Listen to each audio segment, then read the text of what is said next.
இவங்க பவள விழா கொண்டாடுறாங்க, நூற்றாண்டு விழா கொண்டாடுறாங்க, ஆனா இங்க எதுவும் மாறலையே அப்படின்னு கேட்கிறாங்க. அவங்களுடைய கேள்வியில் இருக்கிறது அக்கறை இல்ல, ஆணவம். கடைசி தமிழர்களை மூச்சு இருக்கும் வரை, அவர் உயிரில் சுயமரியாதை உணர்வு இருக்கும் வரை, எப்பேற்பட்ட எதிரிகள் வந்தாலும் இந்த இனம் சளைக்காமல் போராடும். தமிழ்நாட்டை மட்டுமல்ல, இந்திய நாட்டையே ஒரு நூற்றாண்டுக்கு பின்னோக்கி எடுத்து செல்ல நுணுக்கமாகவும் தீவிரமாகவும் முயற்சி நடந்து கொண்டிருக்கிறது. இதையெல்லாம் தடுத்து நிறுத்துகிற அரண் தான் திராவிட மாடல். அதனால்தான் அண்ணாவும் கலைஞரும் சொல்லாதத இந்த ஸ்டாலின் ஏன் செய்கிறான்னு டென்ஷன் ஆகிறாங்க. அவங்களுக்கு எரியட்டுன்னு தான் நான் திரும்ப திரும்ப திராவிட மாடல்னு சொல்லிக்கிட்டே இருக்கிறேன். வரப்போறது அரசியல் தேர்தல் கிடையாது, தமிழினம் தன்னை காத்து கொள்ளக்கூடிய சமுதாய தேர்தல். இதை திராவிடத்துக்கு எதிரான பாஜகவும், திராவிடம்னா என்னென்ன தெரியாத திரு பழனிசாமி அவர்களின் அதிமுகவும் மீண்டும் கபலீகரம் பண்ணலாம்னு பாக்குறாங்க. தமிழ்நாட்டை நாசப்படுத்த துடிக்கக்கூடிய கூட்டத்தை வேரோடும் வேரடி மண்ணோடு வீழ்த்தணும். உங்கள் அனைவருக்கும் என்னுடைய அன்பான வணக்கம். சுயமரியாதை இயக்கத்தினுடைய நூற்றாண்டு விழா, திராவிடர் கழகத்தினுடைய மாநில மாநாடு ஆக எழுச்சியோடு நடைபெற்றுக் கொண்டிருக்கிறது. இந்த விழாவில கலந்து கொண்டு உரையாற்றக்கூடிய வாய்ப்பை பெற்றமைக்கு திராவிட முன்னேற்ற கழகத்தினுடைய தலைவராக மட்டுமல்ல, தமிழ்நாட்டினுடைய மாண்புமிகு முதலமைச்சராக மட்டுமல்ல, மானமிகு சுயமரியாதைக்காரன் என்ற உணர்வோடு பங்கெடுப்பதில் நான் மிகுந்த மகிழ்ச்சி அடைகிறேன், பெருமை அடைகிறேன்.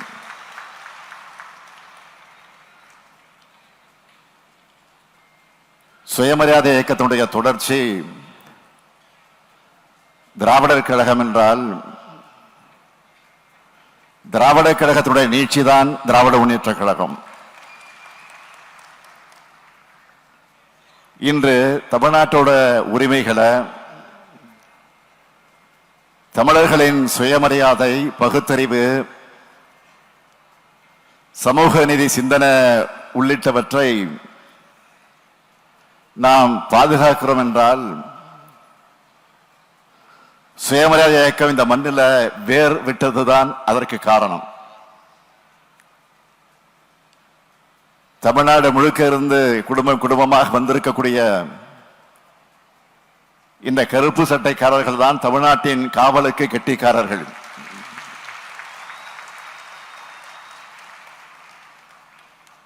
பகுத்தறிவு சிந்தனையும் சுயமரியாதை உணர்வும் கொண்ட ஒரு கருப்பு சட்டைக்காரர் ஒரு ஊரையே முன்னோக்கி இழுத்துச் செல்லும் ஆற்றல் பெற்றவர். திராவிடர் கழகத்தினுடைய உழைப்பு விலை மதிப்பில்லாதது, பலன் எதிர்பாராதது. அதனால்தான் பகுத்தறிவு பகலன் தந்தை பெரியார் அவர்கள் சொன்னார்கள், மன மகிழ்ச்சி ஒன்றுதான் நான் அடையும் பலன் என்று சொன்னார். அந்த மன மகிழ்ச்சியை மட்டுமே நோக்கமாக கருத்தியல் உறுதியோடு போராட்ட வாழ்வை வாழக்கூடிய திராவிடர் கழக தோழர்கள் அனைவருக்கும் எனது சல்யூட்.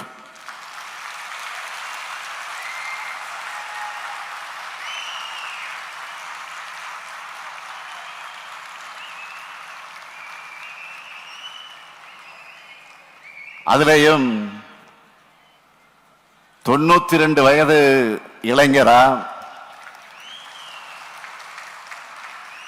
ஓய்வின்றி தமிழ் சமுதாயத்திற்கு வழிகாட்டி கொண்டிருக்கும் தமிழர் தலைவர் மானமிகு ஐயா ஆசிரியர்களுக்கு என்னுடைய வணக்கத்தை தெரிவித்துக் கொள்கிறேன். தமிழினத்தின் மேன்மைக்காக உழைச்சுக்கிட்டு வரும் அவருடைய ஒப்பற்ற தியாக வாழ்வை போற்றும் விதமாதான் நம்ம திராவிட மாடல் அரசுல மானமிகு ஐயா அவர்களுக்கு தகைசால் தமிழர் விருது வழங்கி இருக்கிறோம். தமிழர் தலைவர் கலைஞர் அவர்களும் இனமான பேராசிரியர் பெருந்தகை அவர்களும் நிறைவுற்ற பின்னர் என்னை வழிநடத்தும் நல் ஆசிரியர் தான் நம்முடைய தகைசால் தமிழர் ஆசிரியர் ஐயா அவர்கள். அதனால்தான் திராவிட முன்னேற்ற கழகம் செல்ல வேண்டிய பாதையை பெரியார் திடல் தான் தீர்மானிக்குதுன்னு நெஞ்சே நிமிர்த்தி சொன்னேன்.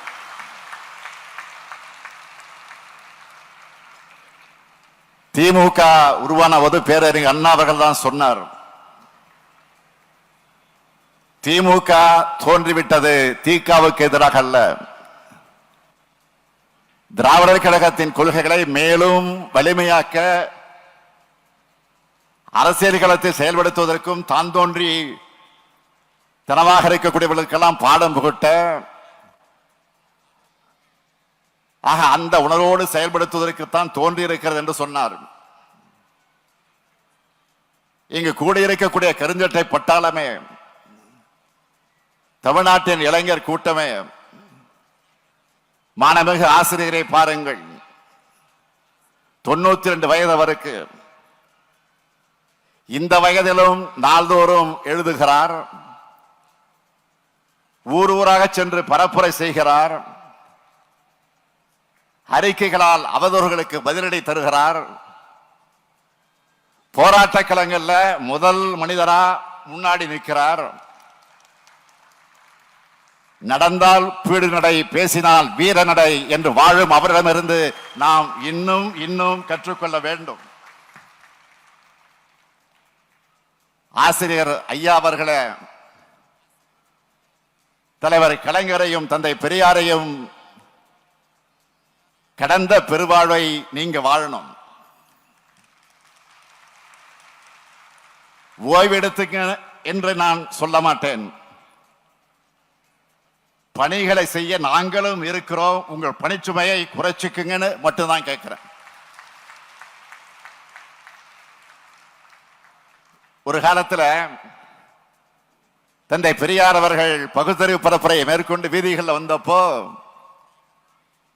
சில செருப்பு வீசினாங்க, கல் வீசினாங்க, ஏன் கத்தி கூட வீசினாங்க. ஆனா இன்னைக்கு பெரியாரின் சிந்தனை ஆக்ஸ்போர்ட் பல்கலைக்கழகத்தில் போற்றப்படுது. அந்த கருத்தரங்கத்தில் கலந்து கொண்டு பகுத்தறிவு தந்தை பெரியாரின் படத்தை திறந்து வச்சு நான் பூரிப்படைஞ்சேன். இது பெரியாருடைய சிந்தனைக்கும் திராவிட கழகத்தோட கொள்கைக்கும் கிடைச்ச மதிப்பு மரியாதை. பெரியார் உலகமயம் ஆகணும், உலக பெரியார் மயம் ஆகணும்னு நாள்தோறும் உழைக்கக்கூடிய மாணவிக ஆசிரியர்களுடைய உழைப்புக்கு கிடைச்ச பலன். திராவிட இயக்கத்துடைய வரலாற்றை சொல்லும் அறிவு கருவூலமாக தந்தை பெரியாரின் சிந்தனைகளையும் அறிவு செல்வத்தையும் உலகத்தின் கவனத்தை இருக்கக்கூடிய வகையிலே கொண்டு செல்ல திருச்சி சிறகனூர்ல உருவாக்கிட்டு வர பெரியார் உலகம் மிக சிறப்பாக உருவாக வேண்டும் என்று நம்ம மாணவிக ஆசிரியர் அவர்கள் எப்படியெல்லாம் கவனத்தோடு உழைச்சுக்கிட்டு வர்றாருன்னு எனக்கு தெரியும். நம்ம அரசு அவருக்கு தகைசால் தமிழர் விருதோட தந்த பணத்தை கூட அவர் பெரியார் உலகத்துக்கு தான் தந்திருக்கதாக சொன்னார். மிக பிரம்மாண்டமாக உருவாக்கிட்டு வர பெரியார் உலகத்துக்கு திராவிட முன்னேற்ற கழகத்தின் சார்பில் பங்களிக்காம இருக்க முடியுமா?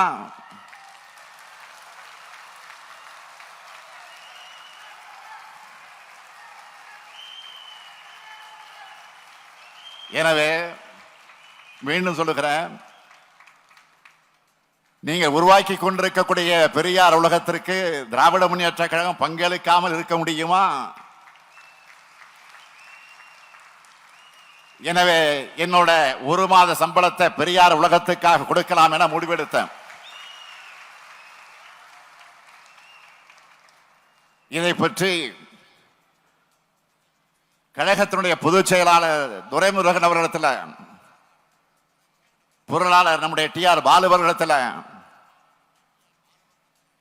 துணை பொதுச் செயலாளர் நம்முடைய ராஜா இடத்துல சொன்னேன். உடனே அவங்க நம்ம இன்னைக்கு வளர்ந்து ஆளாகி மரியாதையோடு நிற்கிறத ஐயா பெரியாரால தான். நீங்கள் அறிவியுங்கள், திமுகவோட 126 MLAக்கள்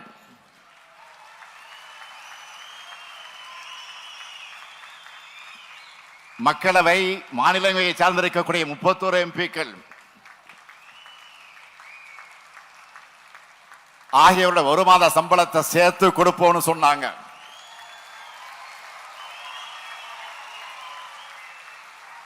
எங்க எல்லாரோட ஒரு மாத சம்பளம் சுமார் 1.5 கோடி ரூபாய்.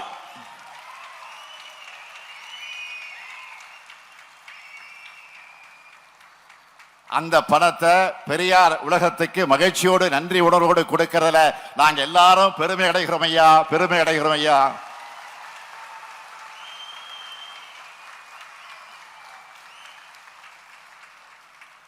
இந்த இனம் சுயமரியாதை உணர்வை பெற்று பகுத்தறிவு சிந்தனை பெற்று முன்னேறி வந்துவிட்டதா என்று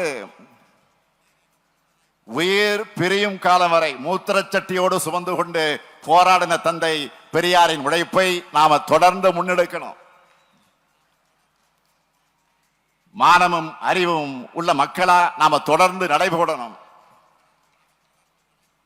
தான் வாழும் காலத்திலேயே தன்னுடைய சிந்தனைகள் செயல் வடிவம் பெறுவதை பார்க்கும் வாய்ப்பு தந்தை பெரியாருக்கு தான் கிடைச்சது. பேரறிஞர் அண்ணா அவர்கள் சுயமரியாதை திருமண சட்டத்தை இயற்றினார். தலைவர் கலைஞர் அவர்கள் அனைத்து சாதியினரும் அர்ச்சகராகலாம் என்ற சட்ட அங்கீகாரம் வழங்கினார். அதோட நீட்சியாகத்தான் சமூக நீதிக்கான இடஒதுக்கீடுகள், மகளிர் முன்னேற்றத்திற்கான திட்டங்கள் ஏராளமானவற்றை தொடர்ந்து செய்து கொண்டிருக்கிறோம். மாணவிக ஆசிரியர் அவர்கள்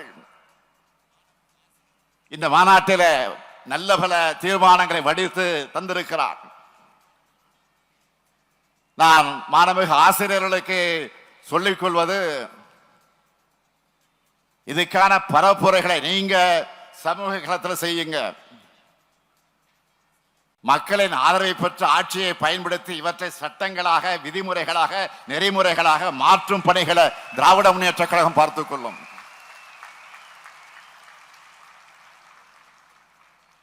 இந்த தமிழ் சமூகம் சிந்தனை ரீதியா முன்னோக்கி செல்ல நம்ம திராவிட மாடல் அரசு செய்துள்ள முன்னெடுப்புகளை சிலவற்றை சொல்லணும்னா, அனைத்து சாதியினரும் அர்ச்சகராக ஆணைகள் வழங்கி இருக்கிறோம். சாதி வேறுபாடு மட்டுமல்ல, பால் பேதத்தை உடைத்து பெண்களையும் அர்ச்சகராக்கி இருக்கிறோம். தந்தை பெரியார் பிறந்த நாளையும் புரட்சியாளர் அம்பேத்கர் பிறந்த நாளையும் தமிழ்நாட்டோட முக்கிய நாளாக கருதி உறுதியும் எடுக்குது. ஆதிக்கத்தின் அடையாளமாக இருக்கிற காலனி என்ற சொல்ல அகற்ற வச்சிருக்கிறோம். சாதி பெயரால் இருக்கக்கூடிய விடுதிகளை சமூக நீதி விடுதிகளாக மாற்றி இருக்கிறோம். மாண்புமிகு இந்திய பிரதமர் அவர்களை சந்திச்சு சாதி பெயர்களோட இறுதி எடுத்து என்று முடிவடையக்கூடிய மாற்றம் செஞ்சு மக்களுக்கு உரிய மரியாதை கிடைக்க செய்யணும்னு கோரிக்கை வச்சிருக்கிறேன். மனிதர்களுக்கு இடையே இருக்கக்கூடிய வேற்றுமையும் பகவையும் விரட்ட சமூக நீதி, சமத்துவம், சகோதரத்துவம், பகுத்தறிவு, பொது உடைமை, கல்வி உரிமை, அதிகாரி உரிமை ஆகியவை வேண்டும். அப்படிப்பட்ட சமத்துவ சமுதாயத்தை உருவாக்கத்தான் திராவிட மாடல் அரசு பாடுபட்டு கொண்டிருக்கு. இன்னும் சொல்றேன், சிலர் கேட்கிறாங்க, இவங்க பவள விழா கொண்டாடுறாங்க, நூற்றாண்டு விழா கொண்டாடுறாங்க, ஆனா இங்க எதுவும் மாறலையே அப்படின்னு கேட்கிறாங்க. அவங்களுடைய கேள்வியில் இருக்கிறது அக்கறை இல்லை, ஆணவம். ஆயிரம் ஆண்டுகளா நாங்க உருவாக்கின கட்டமைப்பை உங்களால உடைக்க முடியல பாருங்க என்று சவால். அது இங்க கூடியிருக்கக்கூடிய நம்முடைய தோழர்களுக்கு, தமிழ்நாட்டு மக்களுக்கும் நான் சொல்லிக் கொள்வது,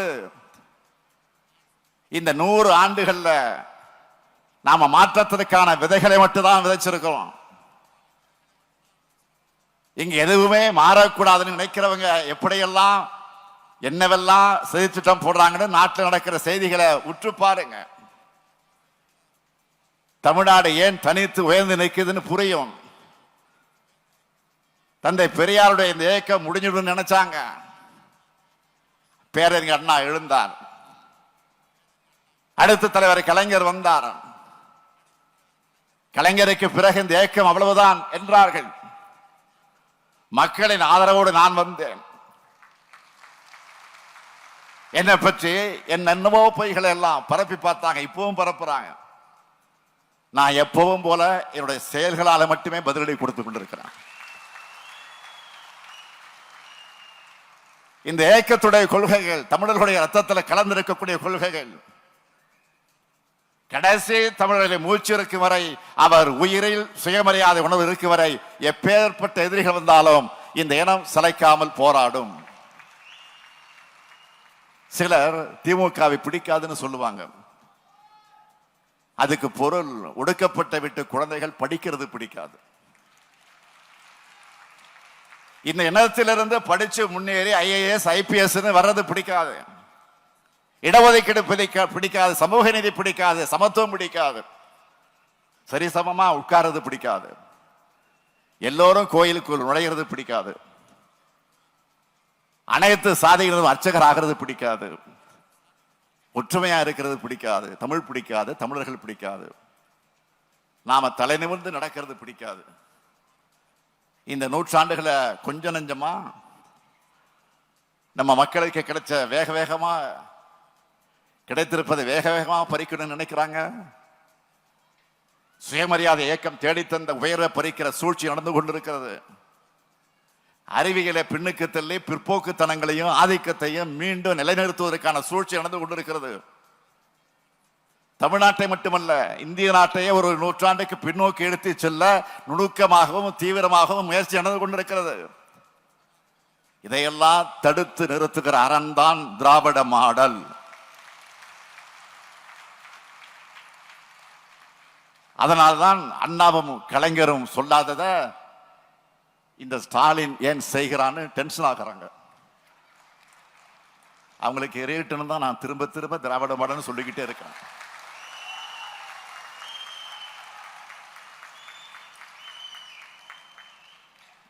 அடுத்து திராவிட மாடல் 2.0 சொல்ல போறோம். வரப்போறது அரசியல் தேர்தல் கிடையாது. தமிழினம் தன்னை காத்துக் கொள்ளக்கூடிய சமுதாய தேர்தல். கொள்கையற்ற அதிமுகவினரால் 10 ஆண்டுகள் பாழாய் போட தமிழ்நாட்டை மக்களின் ஆதரவோடு மீட்டெடுத்து இந்த 4 ஆண்டுகள்ல வளப்படுத்தி இருக்கிறோம். வரலாறு காணாத வகையில் வளர்ச்சி பாதையில் நடைபோட்டுக் கொண்டிருக்கிறோம். இதை திராவிடத்துக்கு எதிரான பாஜகவும், திராவிடம்னா என்னென்ன தெரியாத திரு பழனிசாமி அவர்களின் அதிமுகவும் மீண்டும் கபலீகரம் பண்ணான்னு பார்க்கிறாங்க. தமிழ்நாட்டை நாசப்படுத்த துடிக்கக்கூடிய கூட்டத்தை வேரோடும் வேரடி மண்ணோடு வீழ்த்தணும். அதுக்காகத்தான் கொள்கை தெளிவும் போராட்ட குணமும் செயல் திட்டமும் ஒற்றுமை உணர்வும் மதச்சார்பற்ற முற்போக்கு கூட்டணிக்குத்தான் இருக்கு. எனவே 7வது முறை திராவிட முன்னேற்ற கழகத்தை ஆட்சியில் அமர்த்திட இந்த கூட்டணியின் வெற்றிக்கு நீங்க எல்லாம் துணை நிற்கணும்னு கேட்டுக்கிறேன். தமிழ்நாடு எப்பொழுது மகிழ்ச்சியா வாழும் நிலைமையை உறுதி செய்ய பகுத்தறிவு சிந்தனையும் சுயமரியாதை உணர்வையும் தொடர்ந்து மக்களிடையே விதைத்திட இந்த கருஞ்சட்டை பட்டாலும் உறுதிமொழி எடுக்கும் மாநாடுதான் இந்த சுயமரியாதை இயக்கத்துடைய 100 திராவிட கழக மாநில மாநாடு. தமிழ்நாட்டை தலைகுனிய விடமாட்டேன் என்றும் உறுதியெடுப்போம், வென்று காட்டுவோம். தமிழ்நாடு போராடும், தமிழ்நாடு வெல்லும். விடைபெறுகிறேன். நன்றி, வணக்கம்.